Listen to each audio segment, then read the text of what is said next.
Quando eu mostrei o resultado da minha cirurgia de enxertia de glúteo, eu abri uma caixinha de perguntas lá no Instagram e uma das dúvidas que surgiram com muita frequência foi em relação à celulite. Se eu tinha reparado que as minhas celulites pioraram depois da enxertia, algumas pessoas falando que realmente acharam que piorou muito o aspecto e o que poderia fazer para melhorar.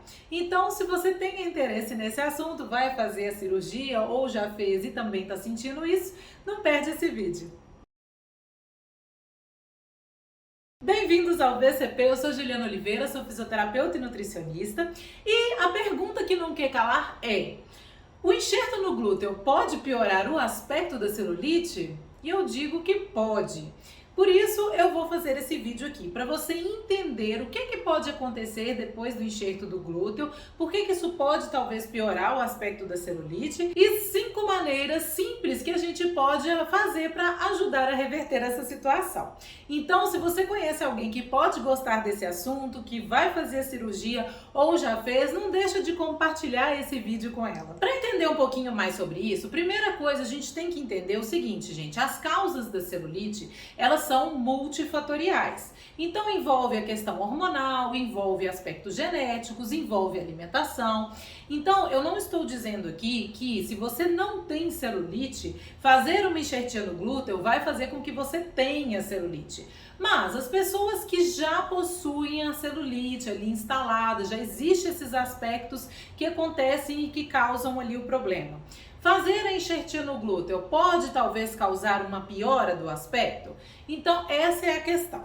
O que a gente tem que entender é o seguinte, gente, toda vez que a gente tem um aumento do volume das células de gordura em determinadas regiões, ou um aumento da quantidade de células de gordura, esse aumento da quantidade de gordura ali na região pode comprimir os vasos sanguíneos, os vasos linfáticos que irrigam ali aquele local. E o que acontece quando há um enxerto de gordura no glúteo, por exemplo, né? Há um aumento da quantidade de células de gordura ali na região.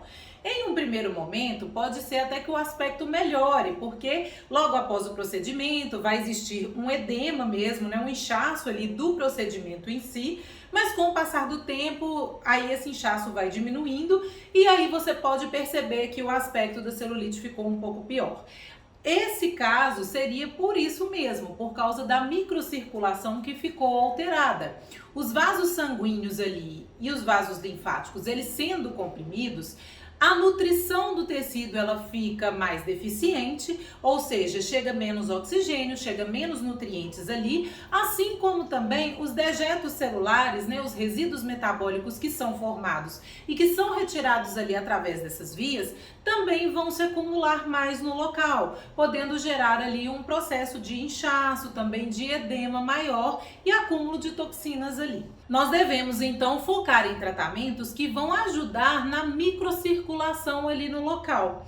Então, por exemplo, o primeiro tratamento que poderia ajudar nisso seriam massagens locais. A massagem, né, quando a gente tem ali esse estímulo, ela vai acabar estimulando essa microcirculação para chegar mais sangue ali na região. O problema é que se você fez a cirurgia há menos de 3 meses, eu digo até uns 6 meses de pós-operatório, de uma forma mais segura, pode ser que o estímulo da massagem promova uma reabsorção da gordura que foi enxertada. Então não seria interessante fazer esse tratamento antes dos 6 meses. Depois dos 6 meses aí já fica um pouco mais tranquilo para poder fazer esse tratamento. Agora, se você não pode fazer a massagem porque você ainda está nesse período inicial, o que você pode fazer então? Nós podemos fornecer nutrientes que vão ajudar a melhorar a microcirculação. Toda vez que eu falo de alimentação, gente, não tem como a gente ignorar o fato da questão do intestino. Ele tem que estar funcionando bem para que a gente consiga absorver esses nutrientes. Então, as pessoas que se queixam muito, né, que o intestino não funciona ali poucas vezes na semana, ou possuem outros sintomas, como, por exemplo, gases muito frequentes, distensão abdominal, dores abdominais, são sinais de alerta que o intestino ele não está totalmente saudável e a gente precisa olhar para isso, né? Ter estratégias para melhorar isso. Então, depois que você melhorou o intestino, a gente vai focar então em uma alimentação que tenha um predomínio ali de alimentos anti-inflamatórios, que também vai ser muito importante, e alimentos que ajudam especificamente a questão da microcirculação. Que alimentos são esses? São alimentos que vão favorecer a formação do óxido nítrico. O óxido nítrico, ele é um vasodilatador, ou seja, ele faz com que os vasos sanguíneos, eles aumentem ali o calibre e chegue mais sangue, circule mais sangue por eles. E é exatamente o que a gente precisa lá na região onde as células de gordura estão comprimindo ali os vasos. Se eles conseguem dilatar um pouquinho mais, chegar mais sangue, ajuda para que tanto a circulação, né, os nutrientes cheguem com mais facilidade, o oxigênio, quanto também a retirada dos resíduos metabólicos dali. Quais são os principais alimentos que vão ajudar nisso? Os alimentos ricos em nitratos, como por exemplo, a beterraba, as frutas cítricas, a melancia, os folhosos verdes escuros, como por exemplo o espinafre, a couve, a rúcula. Manter esses alimentos, por exemplo, na sua rotina vai ajudar nesse processo da microcirculação. Outra coisa que a gente não pode ignorar, né, gente, é o aspecto da pele como um todo. E muitas vezes as pessoas não sabem, mas existe um processo chamado glicação que vai alterar muito esse aspecto da nossa pele, podendo deixar mais evidente ali também o aspecto da celulite. Então, todas as vezes que a gente tem, por exemplo, a reação de açúcar com algumas proteínas do nosso corpo, esse processo é chamado de glicação. E esse processo de glicação, ele pode acontecer, por exemplo, no colágeno da nossa pele, fazendo com que o colágeno ele perca ali a sua função estrutural, né, de sustentação da pele. Pode glicar, por exemplo, a hemoglobina, que é a proteína que vai transportar o oxigênio para os nossos tecidos. Então, essa proteína que deixou de agir ali, de ter a sua função, também vai atrapalhar, porque a oxigenação ela pode ficar prejudicada por conta disso. Então, a gente tem que se atentar para esses fatores. E uma das coisas que as pessoas não sabem, acham que a glicação ela só está relacionada com o consumo de açúcar, mas existem outros fatores também que podem causar essa glicação, como por exemplo a forma como a gente prepara os nossos alimentos. Lá no programa NutriPlast eu dou uma aula só sobre isso, sobre esse processo de glicação e como que isso vai interferir realmente na nossa pele, a forma como a gente vai preparar ali os alimentos. Por exemplo, as pessoas acham que alimentos assados são muito saudáveis. É claro que se a gente comparar o alimento frito com o alimento assado ele vai realmente ser melhor.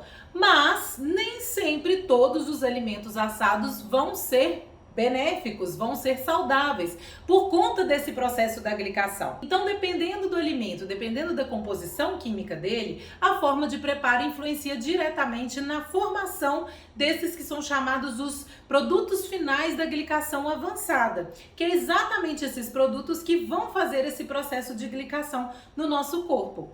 Então, alguns alimentos são devem ser preferencialmente consumidos crus, outros devem ser cozidos, outros podem ser assados. Por isso que é importante a gente conhecer essas formas de preparo para evitar esses processos e ajudar na saúde da nossa pele. Eu tenho pacientes muitas vezes que são muito saudáveis, têm uma alimentação bem equilibrada, mas quando a gente vai olhar lá, por exemplo, o exame de hemoglobina glicada, tá um pouquinho mais alto. Então é porque muitas vezes a forma de preparo dos alimentos não está sendo ideal. A terceira maneira de evitar isso é através da prática de exercícios físicos.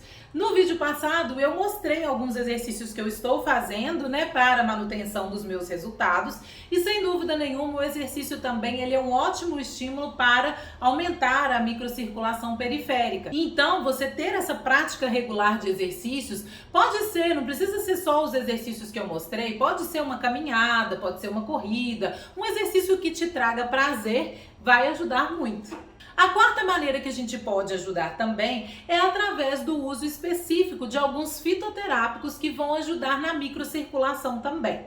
Como eu disse antes, não adianta nada a gente usar fitoterápicos se a base da sua alimentação não estiver favorável para isso. Se o seu intestino não está funcionando bem, não está adequado para a absorção desses ativos. Então a gente tem que cuidar disso primeiro. Mas se tá tudo bem, o que a gente pode fazer? Por exemplo, exemplo, alguns fitoterápicos que eu gosto bastante. O primeiro deles seria a centela asiática. A centela asiática possui alguns flavonoides que facilitam, favorecem a microcirculação. Então é um ótimo ativo para a gente utilizar. Outros dois que eu gosto de associar bastante também seria a quercetina e a rutina.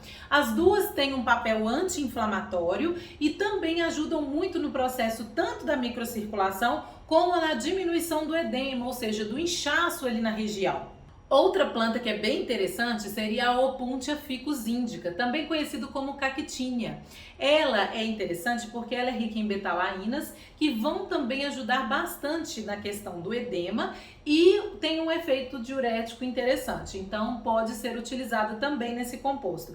Assim como também para as pessoas que às vezes não gostam muito do consumo do chá verde, eu costumo usar o extrato de chá verde também na formulação, porque o chá verde ele é muito interessante nesse aspecto, tanto no sentido diurético, como também anti-inflamatório, e vai atuar nessa microcirculação.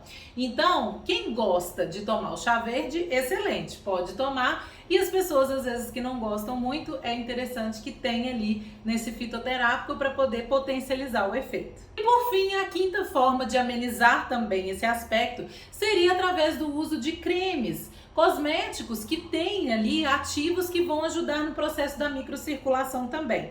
Muitos desses ativos foram o que eu falei, né, nos fitoterápicos, como por exemplo a rutina, a centela asiática, mas tem alguns outros também que são interessantes. Se você for comprar ali um cosmético, né, que você pode procurar. Como por exemplo a castanha da Índia, o ginkgo biloba. Então, para passar o creme, se você tá aí nesse período ainda, né, até 6 meses de pós-operatório, é só você não massagear muito a região. Passa ele ali mais levinho, né, sem fazer muitos movimentos bruscos, que pelo menos esses ativos também vão favorecer a microcirculação e vai ajudar para que o aspecto da celulite melhore. Algumas pessoas perguntaram se eu senti que houve uma piora da celulite no meu caso.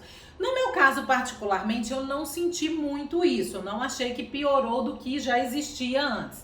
Mas talvez por isso, porque eu já venho, né, usando esses ativos, eu sempre estou rotacionando os ativos que eu uso, o consumo de chás durante todo o meu período de pós-operatório e depois também, né, eu uso com frequência os chás que ajudam muito nesse aspecto. Então eu acredito que isso realmente tenha me ajudado a não ter uma piora ali do aspecto da celulite. Mas se você então está sentindo, tenta essas possibilidades e depois me conta aqui o que você achou, se melhorou. E se você ficar com muitas dúvidas, né, quiser ajuda realmente nessa questão intestinal ou até mesmo, né, uma formulação que seja mais específica para você, de acordo com a sua idade, seu peso e as necessidades que você tem hoje, eu te convido a conhecer o programa NutriPlast, que é o programa que eu desenvolvi exatamente para fazer esse acompanhamento mais próximo para poder melhorar o resultado da sua cirurgia. Eu vou deixar o link aqui embaixo nos comentários e depois me conte aqui o que mais você quer saber sobre pós-operatório,